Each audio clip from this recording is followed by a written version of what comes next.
अभी अभी उनका एक बयान आया कि किस तरह से हम लोग हाउस में ये उठाना चाहते हैं इशू को, लेकिन जो है हाउस ठीक से चला नहीं। हमारी डिमांड अभी भी सेम है, हम इस मुद्दे को हाउस में उठाएंगे, बताएंगे किस तरह से यूपी की जो पुलिस है वो काम कर रही है बीजेपी की कार्यकर्ताओं की तरह, और बीजेपी किस तरह से इस इशू को जो है वो करना चाहती है, डाइवर्ट करना देखिए, चाहती है। समाजवादी पार्टी और कांग्रेस पार्टी में तुष्टीकरण की दौड़ लगी हुई है।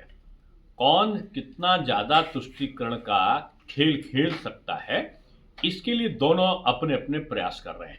कभी नाटक होता है समाजवादी पार्टी का कि जाएंगे, जानते हुए कि 144 है और एक दिन के बाद एक भी घटना नहीं घटी है, लेकिन जाएंगे, टेलीविजन पे आएगा। फिर अगर सपा गई है तो हम क्यों नहीं जाएंगे, कांग्रेस जाएगी, टेलीविजन पे आएगा। फिर धमकी देंगे। अरे जब बताया गया कि 10 तारीख तक वहां धारा 144 लगी हुई है, 5 लोगों से ऊपर के एक जगह इकट्ठा नहीं हो सकते, आप जान के अशांत करना चाहते हैं शांत पड़े संभल को। संभल तो संभल गया, विपक्ष नहीं संभल रहा है। और विपक्ष संभल इसलिए नहीं रहा है कि वो बड़ी भारी हार अभी उपचुनाव में हार कर चुका है और इन दोनों के आपस के मतभेद हैं। सपा कांग्रेस से अब अल्पसंख्यक वोटों के छीनने की जुगाड़ में है, तो सपा कांग्रेस से अपने अल्पसंख्यक वोटों को बचाने की जुगाड़ में है।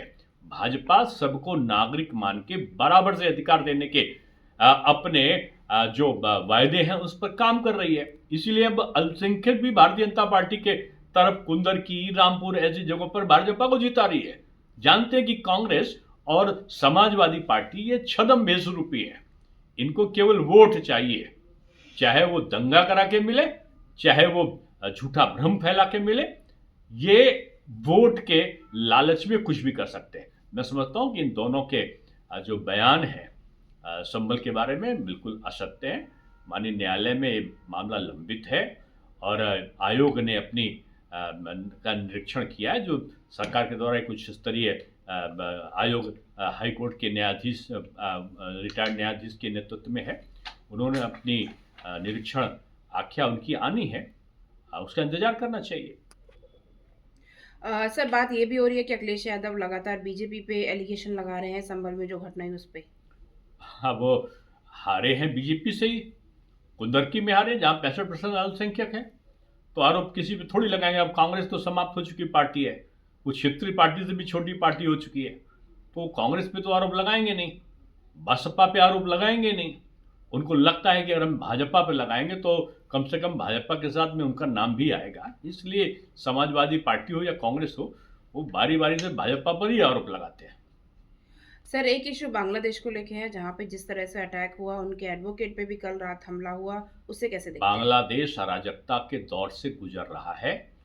कट्टरपंथियों के चंगुल में, चाहे वो पाकिस्तानी तालिबानी मानसिकता के लोग हों, उनके चंगुल में वो फंस चुका है।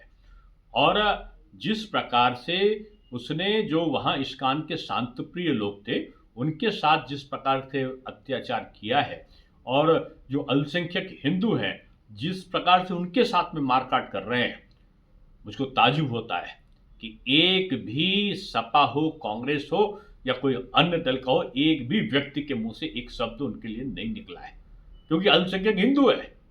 आप फलस्तीन की बात कर सकते हो, अफगानिस्तान की बात कर सकते हो, लेबनान की बात कर सकते हो, आप बेरूत की बात कर सकते हो, लेकिन बांग्लादेश के अल्पसंख्यक की बात क्यों नहीं कर सकते हो? क्योंकि आपको इनका वोट बैंक नहीं दिखता है। मैं समझता हूं कि वोट बैंक की राजनीति करने वाले ये सपा, बसपा, माकपा, बाकपा, आप जितना दल है, ये अस्तित्व विहीन स्थिति में भारत की राजनीति में है, इसलिए केवल आरोप के माध्यम से ये चर्चा में रहना चाहते हैं।